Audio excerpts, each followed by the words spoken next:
Welcome back to Football Up North. I'm Chris, that's Kyler, and we have another conference preview for you guys today. Today, we'll be covering the 11th ranked team in the media poll, the Northern Colorado Bears, one of Kyler's favorite teams, former rival of the Montana State Bobcats. Excited to talk Northern Colorado today, a fan base in which we do have some fans on the FCS Fans Nation Network page for. A fan base in which apparently I ticked off last year and had one of their players' dads, I think, tweeting at me. So it is a fan base that pays attention. This is not your average cellar-dweller team. This is a team that does have some very loyal and vocal followers. Yeah, and they're kind of like bad Montana. I have to say, Montana. You have been doing a very great job, if you will, pissing off just fans of Big Sky teams everywhere. Fans, players, dads, moms. Like, I don't know what you're going through, but I don't get how like everybody else around the country loves me, but within the Big Sky Conference, it's because we know the Idaho fan. We know when you're at a game what goes on behind those squinty little beady eyes. It's evil and chaos. Yeah. The rest of the nation doesn't know because they don't know Idaho. They go, "Oh, Idaho, it's a cute little program." But you at games, you turn into that little devil. I see it. Oh, I'm the monster at the games. I yell at Eric Barrier. He's seeing ghosts. I got the Davis Alexander and Bruce Barnum to flip me off. Yeah. Who says that you're trolling the quarterback who's played Idaho 5 times and has like accumulated 4,000 yards and 25 touchdowns against one team? But the game I told him against one team in the game I yelled that at him that he was not at his best. I won't say he actually was seeing ghosts, but he had a couple strip sacks. It was probably his worst game in his college career, honestly. He played not great. He only had 4 total touchdowns and still 300 yards. Still threw for 3 and ran for 1, but he had 2 picks and a fumble, which doesn't happen for him. Yeah, but he's not in the Big Sky anymore. But for those of you that aren't aware, you don't want to sit next to me a game, and it goes way back when I was the guy who snuck a cowbell into the Kibbe Dome, and I'd ring it, and then by the end of the game, there's nobody in like 3 rows of me. Everybody left me on my own because I remember one time Kelsey Hatch texted me during that Idaho game and went, "I really just don't like Chris anymore." Fair. It's like, I don't like game time Chris. I don't like game time Chris. I was shocked. She actually came and like hugged me and said congratulations after, because I was like, after the game had ended, I was like, oh shoot, like I still have to say hi to Kelsey, and I was a ass this game. But that's how I am, man. I get into it. I love sporting events, especially live. And but yeah, I've had Bruce Barnum and Davis Alexander flip me off. I've had a Southern Utah guy threaten to fight me. Eric Barrier, I think, heard me yelling "I see ghosts" because I think he made some comment about it once. But either way, I have a tendency to do that. But Northern Colorado, yes, sir, one player's parent, I believe. So yep, and that was for, I don't remember. It was something dumb, like saying I didn't think Ed McCaffery was going to be great year 1. Right. Newsflash, guess who won that argument? Everyone. Besides the guy. Parent. Anyways, we wasted enough time talking about not a lot of Northern Colorado. Let's get into it. Let's review their 2021 season. That is their 2022 season. 2021 season. They went 3-8, which is an improvement over 2020, which they did not play. They went 2-6 in Big Sky. They started 2-2, but ended a measly 1-6. Notably, they went 1-1 in overtime games, as I was trying to look for fun, interesting stats for the Bears. They did only lose by 3 at home versus Sac State last year, which we covered in our last episode. Sac State had some problems with the bottom of the conference last year. Yeah, they did. Which goes to show that Stingus Don might actually happen this year, and I might actually be right on my worst take in Big Sky history, that I still think Sac State is a bottom 4 program. But so that's their notable 2021 accomplishments. Anything that stands out to you from the 2021 season, and what should Bears fans take away from it? Yeah, I mean, so they had 3 wins total. Now, when you're looking at like some of the teams they played, Houston Baptist, I mean, they won 45-13. Houston Baptist went 0-11. Okay. Then they lost to Lamar in overtime. It was a great game. Lamar went 1-9. Lamar's only win was Northern Colorado. They went 0-6 in the WAC. They went and won against Southern Utah. Southern Utah went 1-10. Southern Utah's only win was against Tarleton State, who was a transitioning D2 team. But they beat Northern Arizona. This is that weird thing with Northern Arizona. We don't know what to expect. So overall, Northern Colorado, besides a close game against Sacramento State and then a close overtime win against NAU when they were transitioning quarterbacks, they struggled versus dang near anyone that was a 2-win caliber program. So, and I don't mean that to like be mean, because they had a lot to deal with. A brand new coach who doesn't have like any coaching experience at the college level. Barely any high school. No, just has the name, which sometimes the name's awesome, right? You can recruit really well. And then they hired a whole bunch of family members, and McCaffery was an Elite 11 quarterback, right? So we thought he was going to be a beast coming through. The Big Sky was a little bit different. He kind of had that Idaho thing that you had. He thought he was going to come in here, totally torch the conference. He played really bad.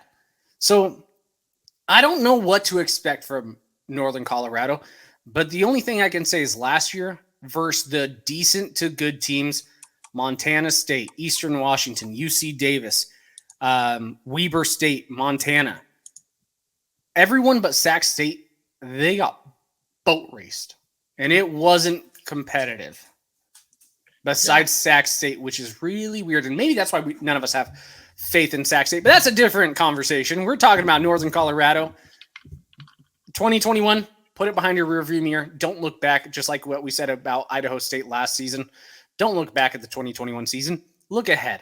Let's look at the promising new features for you guys. You got no long grass anymore. Things are moving in the right direction.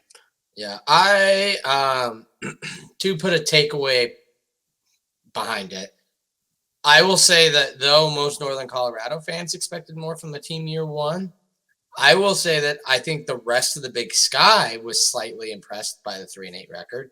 I think most people thought they would be probably a 1 and whatever team. Now, obviously, Houston Baptist was not the team they were in 2020 when all I was like, yeah, they were not going to beat Houston Baptist either. But I would say I did not expect them. I probably saw them as a 2-win team last year. And yes, you covered it. They were bad teams, but they were a bad team heading in it. Yeah. Most people thought heading into it. So I'd say if you look at it, Ed McCaffery did take a step forward for that program because I would say a 3-win season was probably one more win than I would have picked them for last year. I picked them at 3-8, which I got harassed by a few Bears fans. We won't mention names. Just know on Twitter, I love you too. But I got you even have a towel in your background. Yes, shout out to Ben Schleiger, one of the great Bear fans. Him and I, he posted this. This is great because he was like, "Who's your college football rivalry?" It was a post on today on Twitter, and he just tagged me. so I thought it was a good chuckle, and I was like, "Hey, I love you, Bernstein Bears," and he went, "You freaking sea chickens." That's funny. I don't know if this was allowed to be shared in public. But I am working with him on doing a Football Chris episode. I asked him while previewing for this, what are some of the major, I was asking for headlines because we have our headline section. And his last one is Kyler just a red troll doll or is UNC actually better under McCaffery? So you even got brought up as a joke in our private conversation. See, I'm the biggest rival for Northern Colorado. You're welcome, fans. So love me, Bear fans. What the hell? I had so many, not so many. I had 2 Bear fans preseason last year go, bare minimum, we're going to be 6 wins. Most likely 8. Bare minimum. You see what I did there? I like it. I said, I see 3 wins on your schedule. I said, you should beat Houston Baptist by a good amount. You should beat Lamar by a good amount. And then you're going to have 2 games where I don't know if you're going to be winning or not. That was against Southern Utah and Northern Arizona. I thought they would split them. But the difference is they won both of those, but they lost to Lamar, who's even worse than both of those. Well, maybe not worse than Southern Utah. They were monkey butt. And we don't care about them anymore because they're not in the Big Sky. So we could be real about them. They're monkey butt. No, Southern Utah. The Flying Thunder Craps. Oh, that basketball team. Yeah, solid basketball stadium. But I predicted them to go 3-8, and they went 3-8. I think they did exactly what they were supposed to do. Besides, they won one game they weren't, and they lost one game they shouldn't have. Yeah, I'd say that's fair. So moving into, for all current coaches, we did grading on new coaches, and we're going to do whether they are this or they aren't this, a little hot seat level. Ugh. Ed McCaffery, technically year 2 on the field, but year 3 under the helm. What's the McCaffery hot seat? Is he closer to the safety of the king's throne, or is he about to be out on the fiery recliner? No, he is nowhere near a hot seat. Here's the thing about Northern Colorado. They had Ernest Collins, which every Northern Colorado person who's associated with athletics I've ever talked to loved Ernest Collins. They said he was a fantastic guy. He took students first over athletics, which is a pretty rare thing. So, I have nothing bad to say for the guy. I guess he was just an immaculate, amazing person. But, there's always that but. He was a horrible football coach. At least at this level.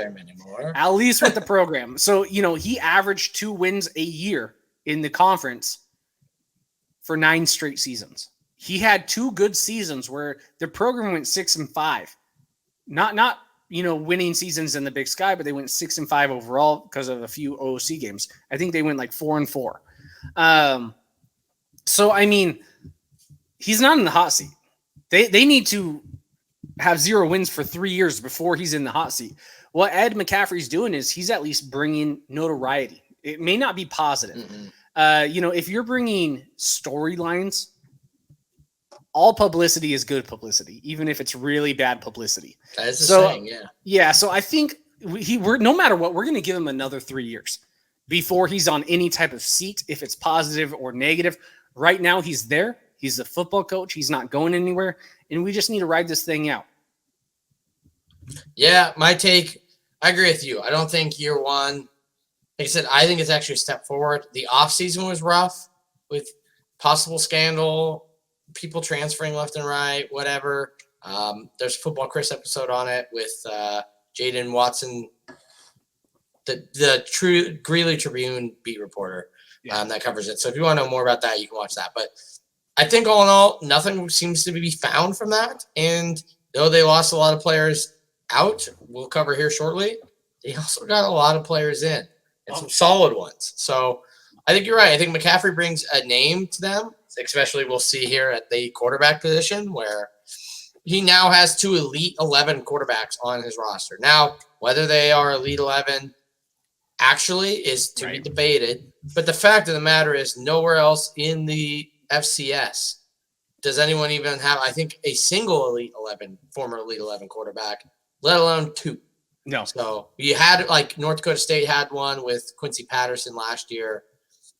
But I think that might be it. I don't think there's a lot of Elite 11 guys floating around the FCS level. No. And Northern Colorado is about to be stock holding 2 of them. Yeah. So, I mean, in all, if you can attract those kinds of guys, something's doing it's well. Big. And it's something you can plug in recruiting in the future is we've had 2 4-star quarterbacks, 2 Elite 11 quarterbacks. We've got this, we've got that. It doesn't hurt when Christian McCaffrey's coming to all your offseason crap. Well, you got small pants throwing clipboards. I mean, it's kind of a meme. Good publicity. Other than Montana State fans, everybody else thought that was hilarious. Yeah. And maybe got Northern Colorado some browning points. Well, something that most people aren't familiar with in general, if you've just started following Northern Colorado or something like that, but they've had a history of really good players, especially in the quarterback position. The most recent guy, Kyle Slaughter, right? He was passed around the NFL for a few seasons. Now he's up in, I think, CFL, or is he still in the NFL? He might be floating around the NFL still, honestly. Okay. And then, they've had Vincent Jackson, which RIP Vincent Jackson. There's a terrible loss for the Big Sky. But I know there was another quarterback that they had not that long ago. Was it? Yeah, but I mean, they've actually had Jacob some talent. Nip wasn't bad. I mean, he wasn't to that level, Nip. But Nip. He was an upper class Big Sky quarterback. Yeah, he was a very, I would actually say he was an upper level. Yeah, he had some health that never kept him on the field. For sure. But he was basically slightly less NFL ready Case Cookus. Yeah. Yeah, no, I agree with that. Yeah, his injuries didn't help. But like Northern Colorado has had a history of not having a successful football program, but bringing in some really, really solid guys. And I mean, I'm sure we'll talk about this soon. They have an extremely good impact player, one of the best players in the Big Sky on this roster right now, not Elite 11 style. So, I mean, this Northern Colorado team, they have talent. They have always had individual talent. What's hurt them in the past? Coaching and depth. It seems like they've really lacked the depth to go to toe-to-toe with a lot of the up-tier teams, especially in the third and fourth quarter. You can see where the gap is a little bit transparent, but individual talent, they've had really strong offensive players, dynamic players, really good defensive players. Just seems like they weren't a whole cohesive unit. So maybe Ed is bringing that in, and it just didn't really look like it last year. Let's give him a few years, right? It takes a while, especially with no experience, to turn around a program that has been historically bad since moving to the Division I ranks. They were an extremely good D2 program. And athletic-wise, for an athletic department, Northern Colorado has an actual fantastic athletic department.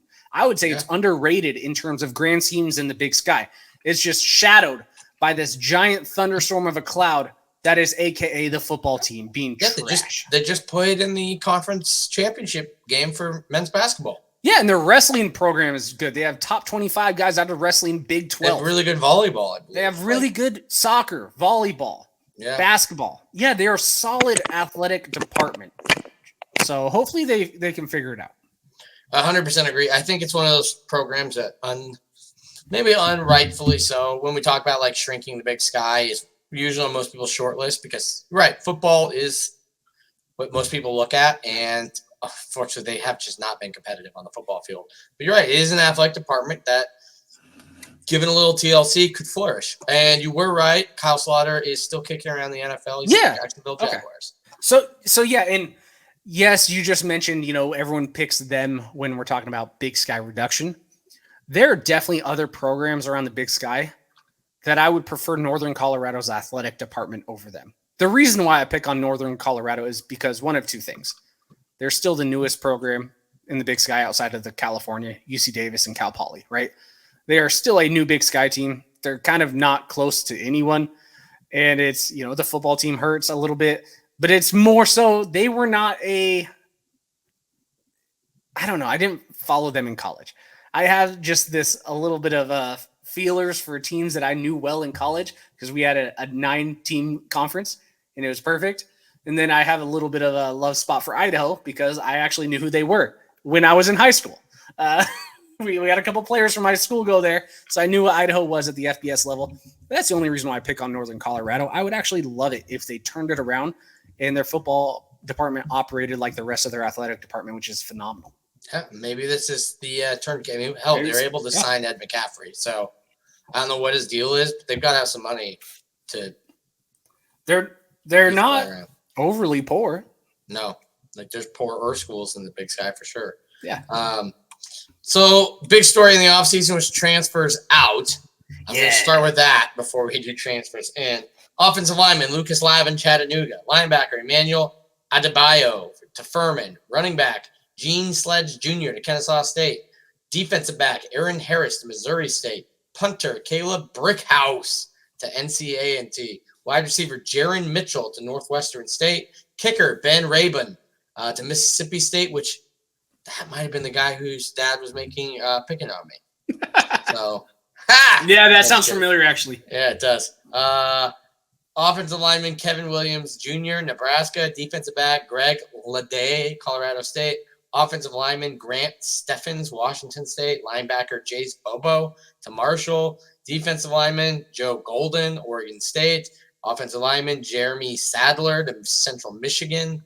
Defensive back Diego Dalgo Albert to UNLV, as well as, Lasir Luder, defensive lineman to UNLV. How would you, if I told you L'Cier? L'Cier. Lasir? Yeah. Yeah, okay. This is good enough for me. Yeah. If not, you're not in the Big Sky anymore anyway, so I don't care. Guys coming to the Big Sky, however. Wide receiver Travis Graham from Texas State. Big one. This is actually a big one. Tight end Kyler Helbig from Colorado State. We also have quarterback Jacob Sermon coming from Central Michigan. We have offensive lineman Wyatt Blake coming from Northwestern. We have tight end Tama Tulatelli from Nevada Navy. Offensive lineman Will Knutson from Penn State. You have running back Jordan Hornbeek from Fresno State, who I think he played. So that's big. Defensive lineman Lamar Goods from Florida. I know Eastern's counting their blessings that Lamar Goods isn't there anymore. Then they just pile up the running backs. We already had Hornbeek. Then they have David Afari from Miami of Ohio, Caden Mees from Drake, and then running back Elijah Dotson from Sacramento. One of the elite in the Big Sky, right? That is it's a big get. Huge get. I mean, that's enormous. So I'm just going to hit it with the headline because it's important.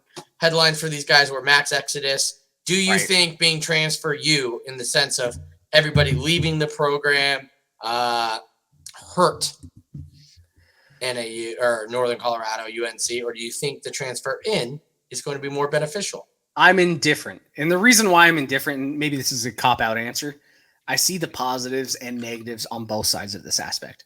For one, let's focus on the positive of this. Maybe the max exodus of 23 players or something like that, it was ridiculous, was because none of these guys were going to ever play, right?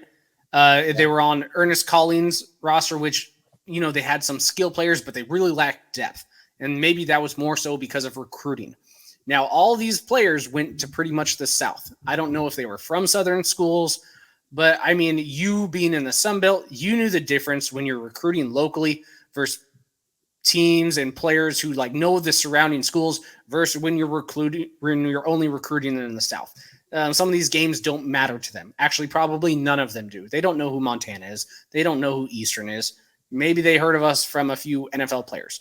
But when you're recruiting locally, it seems to have I don't want to say more camaraderie, but there seems to be a different fire under local players instead of far across the country for a smaller FCS team. So the mass exodus, it could be positive. Maybe it's just guys that were never going to work in McCaffery's system. We saw their system work last year. Didn't work very well. So maybe that's just because he had a whole bunch of Ernest Collins guys. And he's like, I need to completely rebuild. They hit the portal amazing. I mean, some of these players had full playtime as FBS players or were some of the elite among the Big Sky. Who would have thought Elijah Dotson out of everyone would go to Northern Colorado? 100%. That was pretty big get. But then the negative side is, what if this is, because we heard conflicting reports where Ed McCaffery did not game plan for any games. They didn't watch film. They didn't know. Again, all of this is just hearsay. We don't actually know what truly went on, but there were some interviews, anonymous interviews from some former players who said they had more prep in high school than they had at the Division I level, which not good.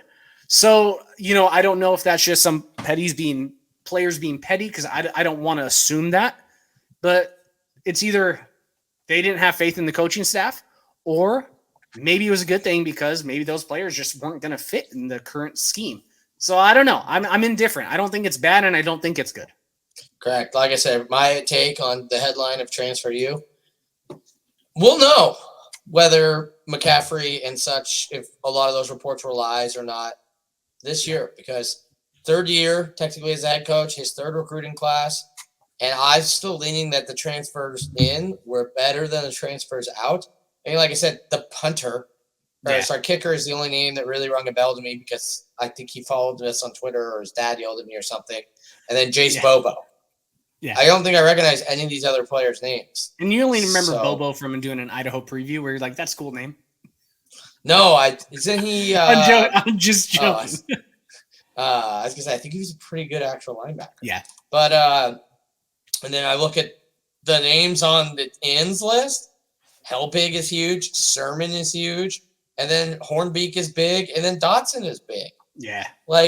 So for me, Transfer U is benefiting them because they got the players that they lost out, obviously didn't want to be there. And they got a lot of players in that wanted to be there, including three Power 5 guys. Yeah. So that's big. Yeah. And like I said, they now have 2 Elite 11 quarterbacks to talk about it. But let's throw it to this headline real quick because we kind of touched it. Lost and found. Elijah Dotson just was not on Sac State's roster or didn't show up for something, or everyone's like, what's happening? And next thing we know, he is transferred to Northern Colorado. We've danced around the subject a bit, but let's deep dive into it. How did this happen? How did you get arguably the best running back in the Big Sky? He's definitely top 3. Right. To a school that most would say don't deserve his talents. Yeah, I mean, he was a first-team All-Big Sky 2018, first-team All-Big Sky 2019. Then something happened, and I don't know what it is. He was a Hero Sports second-team All-American in 2019. That is nationwide, not just conference-wide, which means he was a player. He was a beast. And all of a sudden, now he's on Northern Colorado, and we have no clue why. I remember didn't he miss a game due to some family stuff or and then there's some things happening last year that seemed weird. Yeah. My guess on why he picked Northern Colorado, this never hurts, having a true NFL stud, right? Ed McCaffery was not just some bum on an NFL roster. He's one of the great Broncos of all time. Yeah. I mean, he's no QB there, right? I'm not even mentioning his name because I hate that guy. He made me lose my very first bet when I was about 6 years old against the Packers. So I'm not mentioning the great QB that is ruining the franchise. But what I will say is, I like Peyton. I'll give him credit. Some bum name it rhymes with Bellway.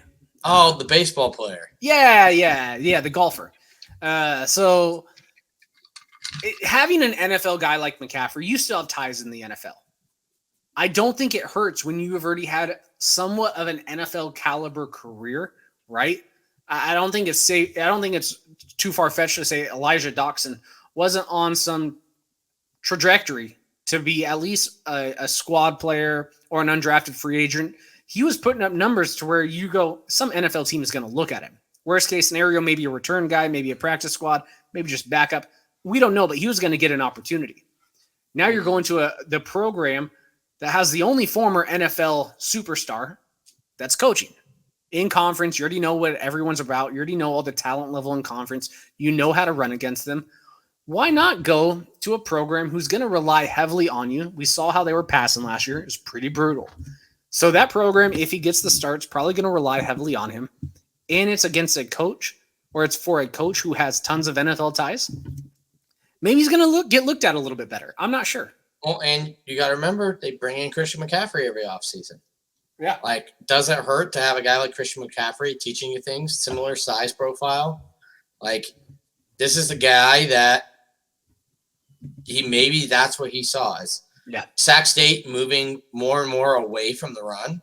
He proved he's a pass catcher out of the backfield. Now he needs to prove for his NFL readiness that he can get down behind the tackles and run. And Northern Colorado likes to run the ball. So they just had the Michigan transfer carrying the rock the last couple of years. Yep. So, I could see this being a team in a situation where maybe that's where he saw for the betterment of his career, as crazy as it sounds, to leave current solo Big Sky champion to join the basically second worst team according to the media this year. As a grad transfer. But like we said, I think some of it has to do with being under Ed McCaffery. Yeah. Having Ed McCaffery, who probably still has the ear of some NFL, GMs in front offices, him talking you up. Then you also have Christian McCaffrey being able to teach you things and getting Christian McCaffrey to start telling people, a running back is pretty good. It probably does make sense when you kind of step back from the 1,000-mile view and look at less of what team he went to in terms of win-losses. For sure. And more what personnel he left to what personnel he's joining. Is it safe to assume, because I'm assuming this, they would have never got Elijah Dotson if Ernest Collins was still there? 100%. 100%? I 100% think that. I think he might have still transferred. Yeah, but I think he was unhappy at SAC, but Probably ends up in Montana, honestly, or something. Yeah, probably like that. Montana State, something like that. Maybe not under Fonzie on the roster. Yeah. Oh, look at us, Twins. Yeah, maybe. But yeah, I don't think he's in UNC, and this is a great get. 100%. We kind of touched on it.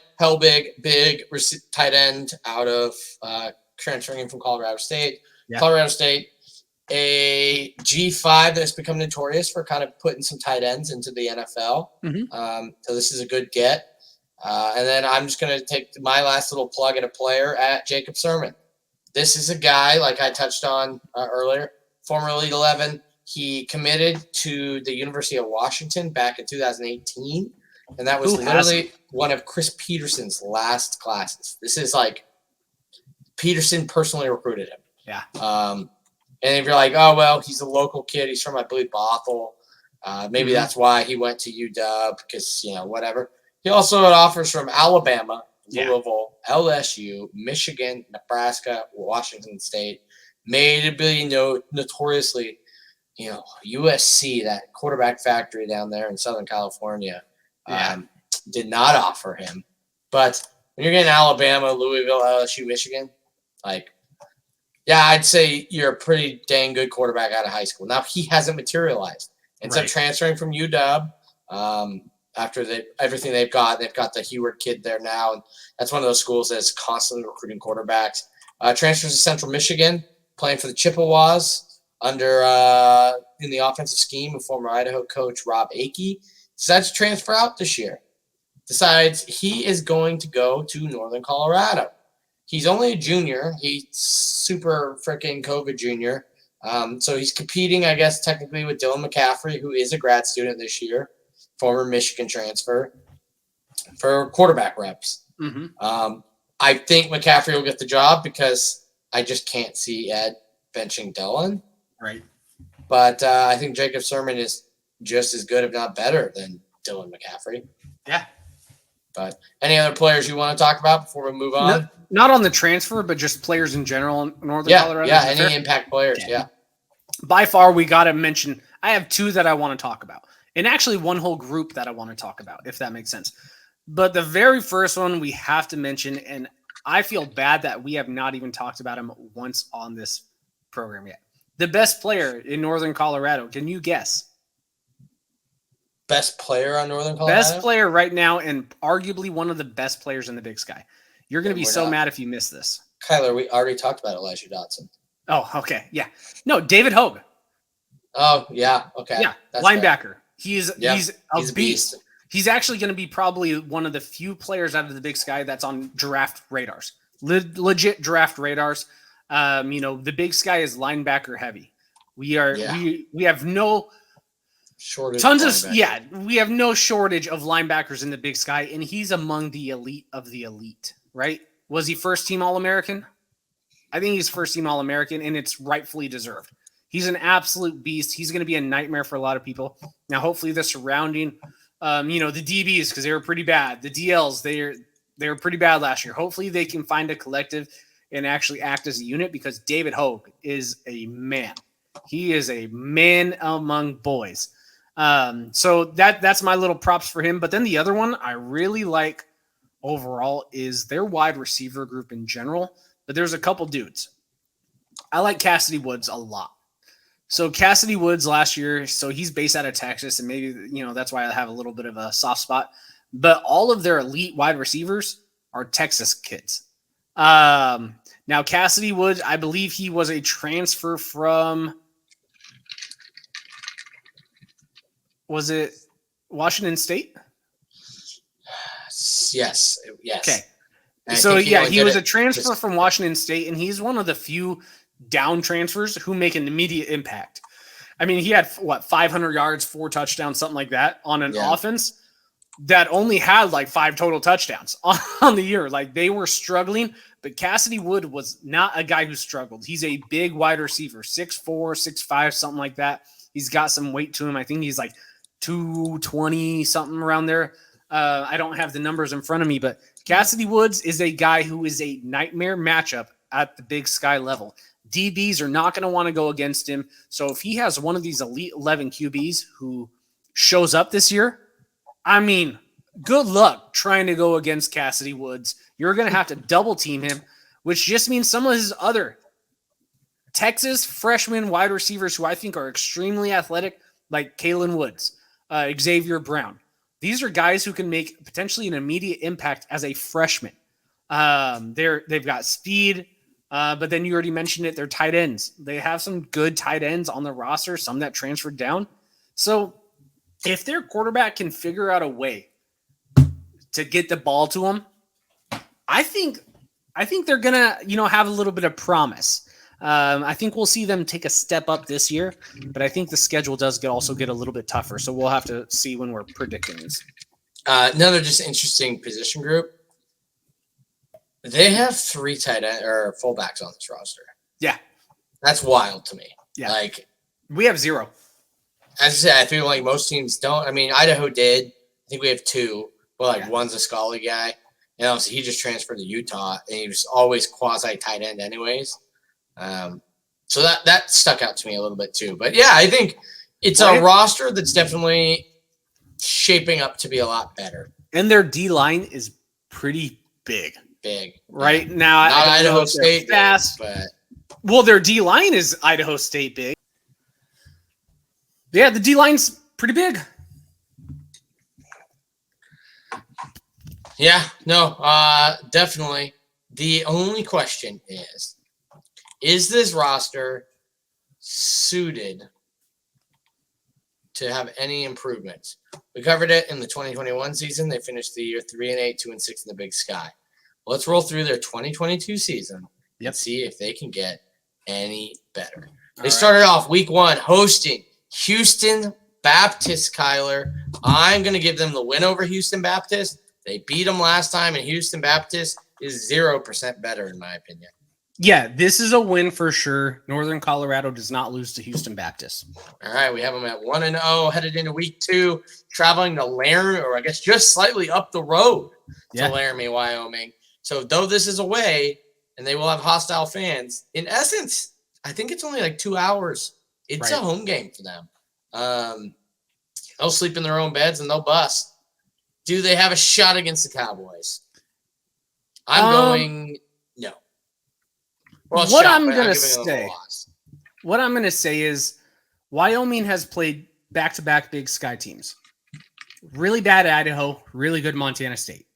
Each time, the Big Sky team has had the chance to win and just fails. Now, I don't think Wyoming loses to Northern Colorado, but I actually expect this to be a decently close game, maybe like a 10-point game. So for Northern Colorado, they're going to feel extremely confident after blowing out Houston Baptist and going on the road and being competitive with Wyoming. Not winning, but being competitive in a low-scoring game. Yeah, I agree with you. So we've talked about it. Percentage of win, though. What's their shot to beat Wyoming? Just a 1. You're giving them 1%. I was going to give them like 5, but it's going to be the scoreboard won't indicate how the game went, but I do think it's going to be like a closer, lower point. If the betting site has Wyoming as like a 30-point favorite, take Northern Colorado to cover. Yeah, I'll give them a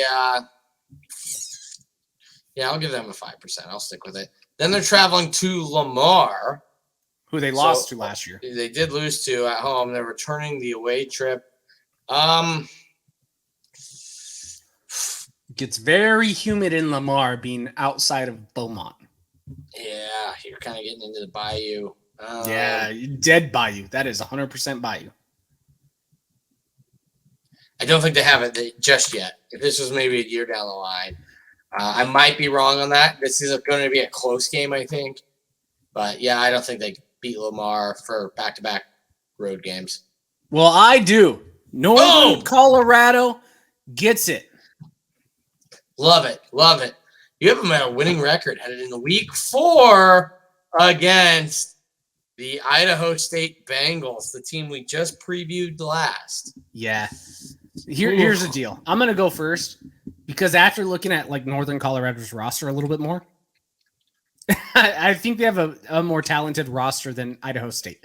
So even though you just said we're going to totally mess up and pick other teams, I'm picking Northern Colorado to beat Idaho State. So they are 3-1 in mine to start the year.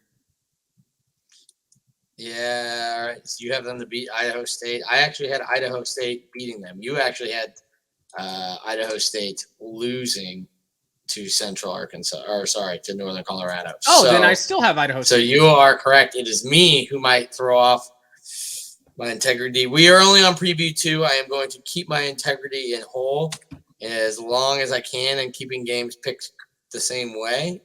I will give them the L to Idaho State, but you are right. After doing this preview, I feel way less confident in that pick than I did in the last episode. Yeah, Idaho State's size scared me, but looking at like pure talent, they have so much more at the skill positions. They have more talent at skill positions than Idaho State does. Yeah, but for consistency, I'm going to give the win to Idaho State. And looking at it now, that was a really bad pick. And then they travel to Idaho, who they are 1-0 against. All time. In the Kibbie Dome, though, I am going to give them another L. Yeah, they're going to be 1-1 versus Idaho all time, or at least since then. So I am picking them to go now 3-2. Yep, you have them at 3-2. They still have a winning record as they head into Sac State. Man, I want to go Stingers down, but I do. God, they were close at home against Sac State, but this is on the road. I'm going to give it to Sac State. Yeah, Sac State won't be competitive with them as much. I don't think Sac State runs away with it because I don't think Sac State has a team that's going to run away from Mini. But I'm going to give this to Sac State. So now, Northern Colorado's looking at a 3-3 for me. Yeah, you just have them halfway through the season. You have them still promise at 3-3, and maybe uglier. More importantly, you have them at 3-2 as it matters towards the playoffs. Then they host Montana State, former heated rival Montana State. Yeah, this is a loss. I was going to say, I'm giving them an L here too. Then they have UC Davis, a team that's notorious for choking, and it is in Greeley. But I'm going to go UC Davis pulls it out. Yep, UC Davis pulls it out. So this is where, that back half of the schedule looks way more daunting than the front half. A reminder that last year, they started the year 2-2. Basically, you had them at 3-3 and then finished 1-6. That is what it seems to be clicking back to here.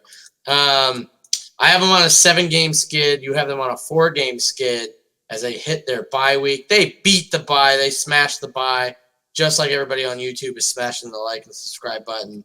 Solid. Right? That like that. I need to remember that for future episodes. Then they're at Portland State. I don't think Portland State is good. And no Davis Alexander to help them out anymore. I'll give them the win against Portland State, Week 10, coming off of a bye. I think they're going to lose to Portland State. Okay. So you have them on a nice 5-game skid now. Yeah. We're on Northern Arizona, but at home. This is a rivalry of sorts. Maybe just between Ben and Casey Everett on the page. Right. But I do believe the actual teams view this as kind of like Battle of the North or something like that. Yeah, Battle of the Northerns. Yeah. I'll pick this one first. Okay. Northern Colorado is getting back in the win column by defeating the Grand Canyon Arizonas. Okay. This is hard for me because I do think NAU is that constant. They're the bar. Yeah. Anyone better than them essentially makes the playoffs. Anyone worse than them doesn't. But always they lose to everyone who's worse than them too. One game a year. I've got to admit that this team's going to be better, so I have to give them more than at least their win total last year, and I don't see them winning their Week 12 game. So, yikes! I can't believe I'm doing it. I'm going to pick them over the Lumberjacks. I can't believe I'm picking them to lose to Idaho State but beat the Lumberjacks. Yeah, but it is at home, so that is sure. Possible. So I have them at 3-7. You have them at 3-7. Headed into Week 12, they end their season on the Inferno. I have them at 4-6. Who do you have them? Oh, you had them beating NAU, right? NAU, yep. And then all right, you are correct. Houston Baptist, Lamar, and Idaho State. You're correct. All right. I saw the talent gap that was between Eastern Washington and Northern Colorado this last year. I don't think we need Eric Barrier to beat Northern Colorado. So, and it's senior night at Roos. Yeah, they're going to get an L here. Yeah, I also am giving them an L against Eastern Washington. That one sucks. I have them at 3-8. You have them at 4-7. I have them at 2 and whatever in conference play. So they will not be making the playoffs. No. Yeah, 2 and 6. So basically, I have them exactly what they were last year, and basically the same games they had last year. Yep. So that's what I have them at in the win-loss bracket. You have them actually improving by 1 win. Most notably getting that win at Lamar this year. Yeah. Being the big difference. And then the NAU one was kind of frisky. Yeah. Is there any game on their schedule you think you could point at and be like, that is when we'll know who Northern Colorado is? Nope. I think it's the Idaho State game. I think, those two were picked bottom half. I think if they smash Idaho State, they could be one of those dark horse teams this year. Because you don't know with the transfers, right? Like, right. Transfers, they could elevate significantly, which is not something when you just recruit high school kids. You're not going to take huge leaps. But with those transfers change the game. But my question is since the Idaho State game is so early in the season, and Idaho State has a pretty brutal out-of-conference schedule, I don't think we know who either of these teams are by the time they play. True. Maybe the good measuring stick is Portland State in week 10. Portland State would be a solid Portland State or Idaho. If they can beat Portland State, I'd actually think they're on a great trajectory. Maybe in 2 years they could be up there with the top tier competing for a share of the playoffs or something like that. But I think the actual Portland State game is the best foundation to see if they've improved, have they stayed the same, or they've gotten worse. Yep. All right. That's it for Northern Colorado. We will catch you guys with Cal Poly next.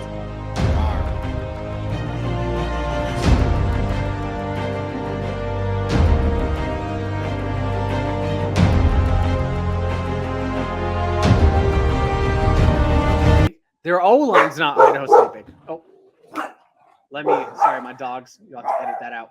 Give me 1 second. They thought someone was at the door. No one was. That's the one issue.